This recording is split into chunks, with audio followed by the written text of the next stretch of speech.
If you have over $200,000 sitting stagnant in your bank, retirement account, or home equity, then you're literally losing money. On this show, you learn how to get that money working for you consistently and conservatively. Learn to grow your nest egg with your host, Shawn Winslow. Let's dive in. Welcome back to another Finance Friday episode. I'm your host, Shawn Winslow, and this is the Multifamily Money Podcast. What's going on, everybody? You know the drill. Every Friday, we're coming at you with all things personal finance so we can get your money not only working hard for you, but smart for you. Because after all, it's not what you make, but what you keep. And that's what today's about. It's about building that wealth, keeping that wealth, growing that wealth so you can create the lives of your dreams. Because after all, I think the real truth and the real way to create a better world is first to work on yourself. It's that old, if the oxygen masks fall on the plane, put it on yourself first before you help others around you. I think that's the same type of advice you should live by when it comes to anything in life, and especially growing wealth and achieving your dreams and making this world a better place. You got to take care of yourself first. You got to achieve personal excellence first before you can help others. Because once you have your house, your house of cards put away, and everything's in order, then you can focus on helping others and making the world a better place. It's just, that's how these things work. So today I want to share a story with you all. It's a story of two siblings, a brother and a sister. They're actually twins. And for the sake of this story, we'll call her Sally and him John. So John and Sally both did the traditional, do well in high school so you can go to a good college, do well in college so you can get a good W-2 and 9-to-5 job, right? And that's what they did. They worked hard and they both got great jobs in their respective fields. However, this is where then they differ. So John, he made over $150,000 a year, used about $100,000 savings plus reinvested 20% of his salary into stocks via, retirement plans, brokerage accounts. So invested that into the stock market. Whereas our other counterpart here, Sally, she had a respective career, but she made $45,000 a year. She was a teacher, loved what she did.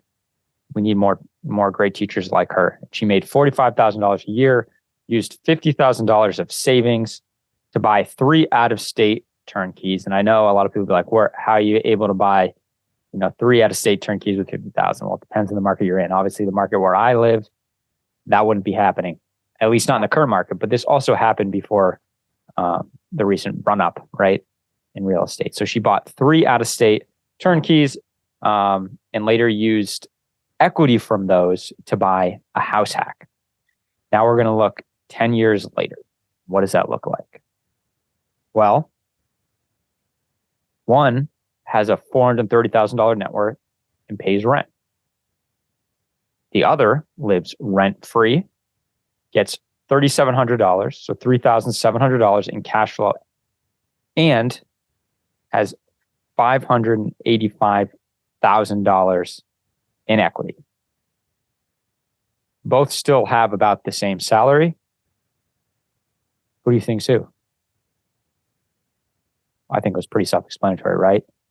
The one who has the largest net worth also lives rent-free and gets $3,700 in monthly cash flow.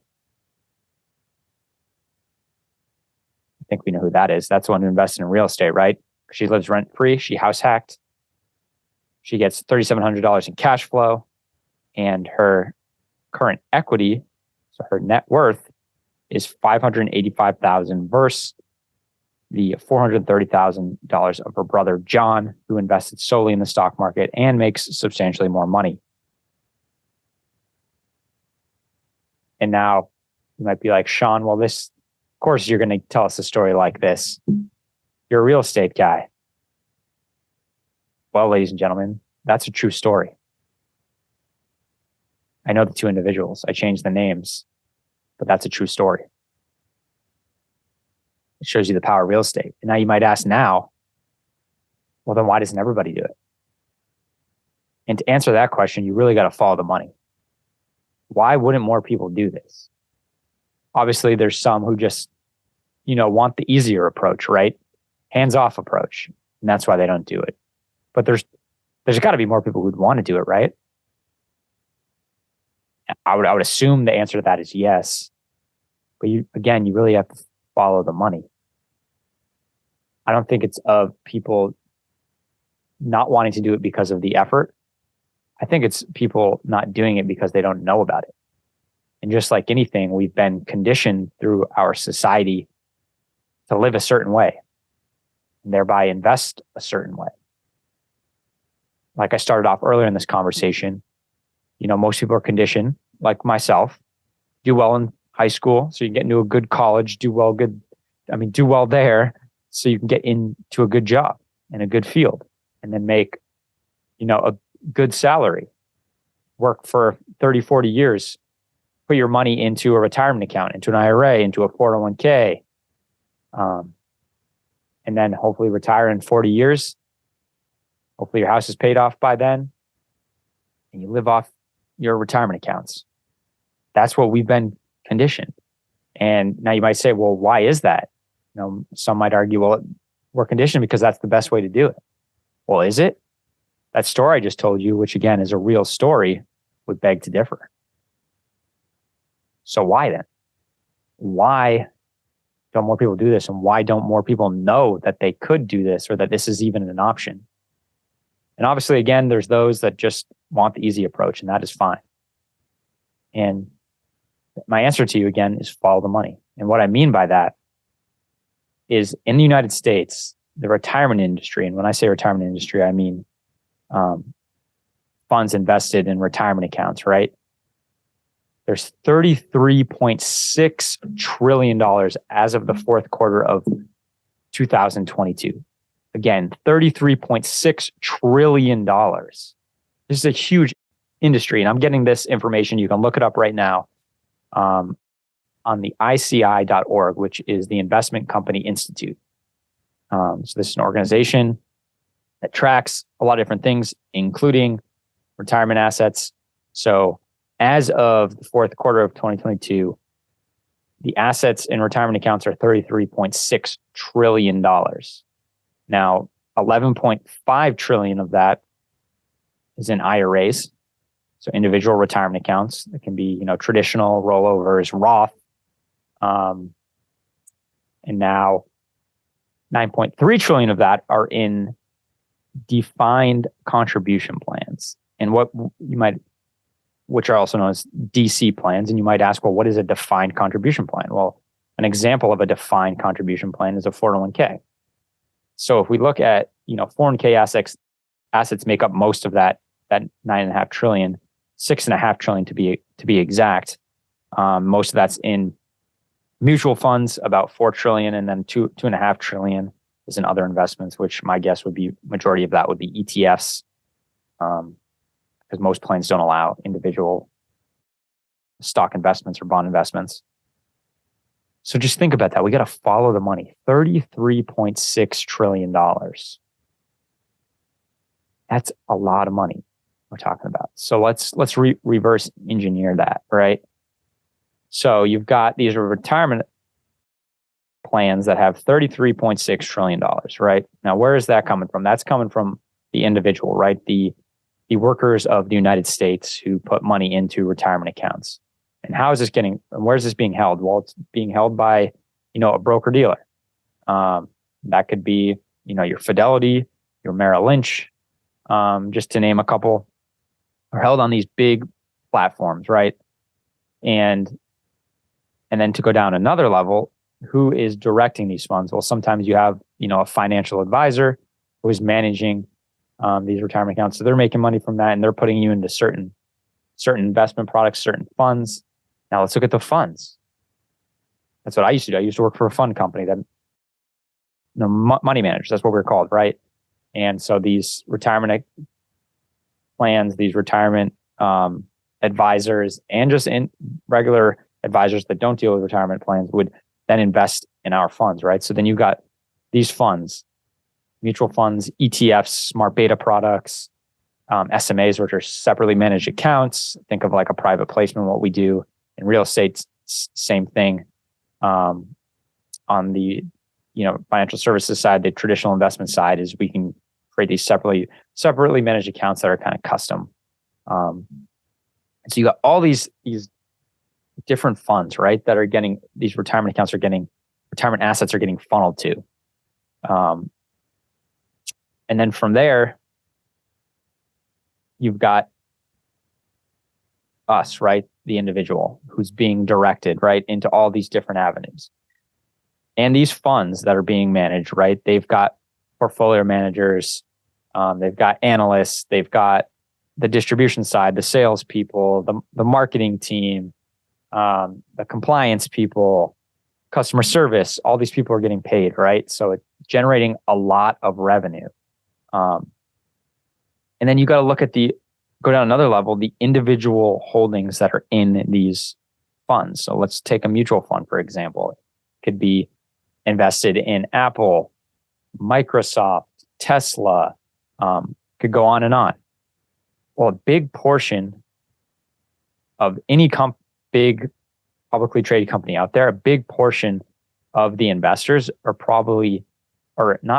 are different funds, different hedge funds, mutual funds, ETFs. ETFs and mutual funds are the big ones because they've got a lot of assets.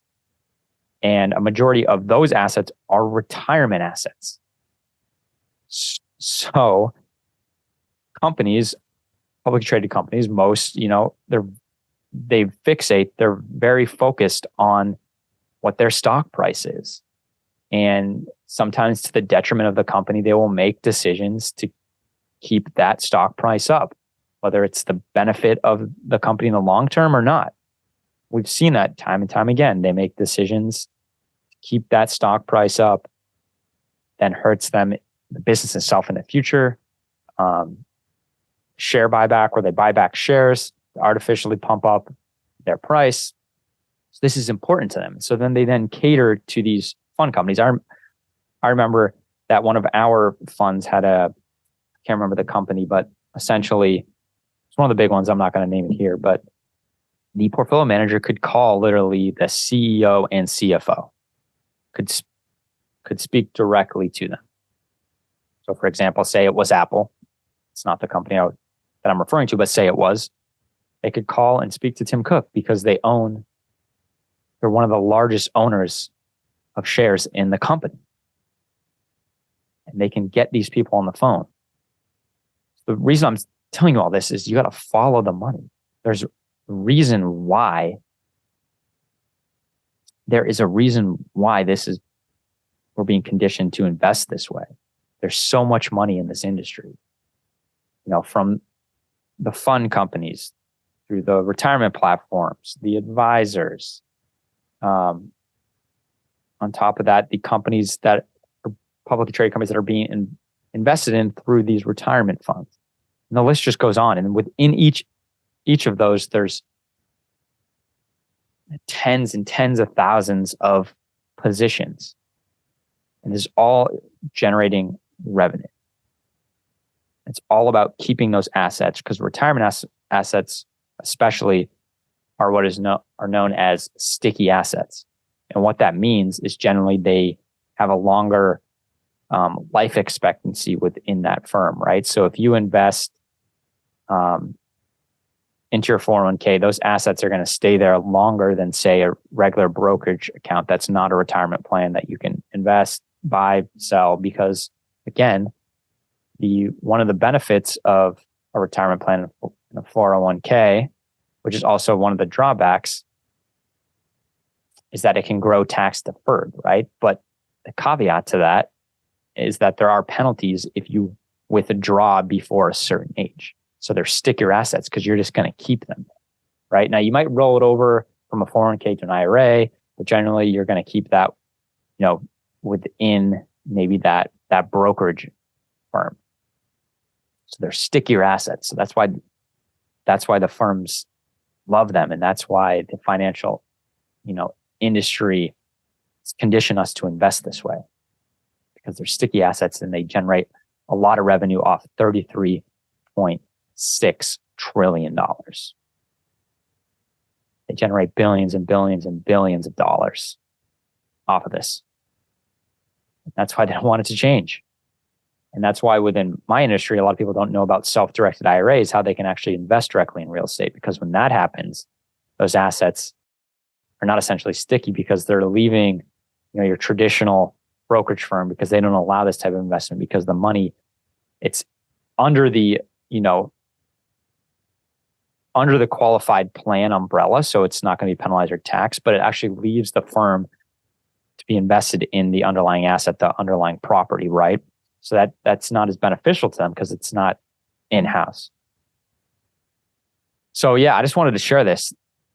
That's a powerful story of two siblings, this true story of one that makes significantly less, but chose to invest strictly in real estate, and the other one that makes, significantly more, 3 times more, invests solely in the stock market, has a smaller net worth, doesn't have any passive income, and doesn't live rent free.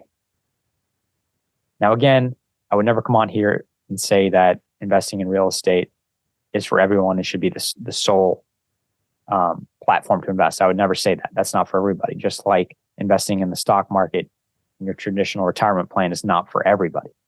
It's for some, sure, but not for everybody. So I would never come on here and say that. I just want to educate more people that it is an option. It is an option to invest in real estate, even within retirement accounts. And it has made a lot of wealthy people.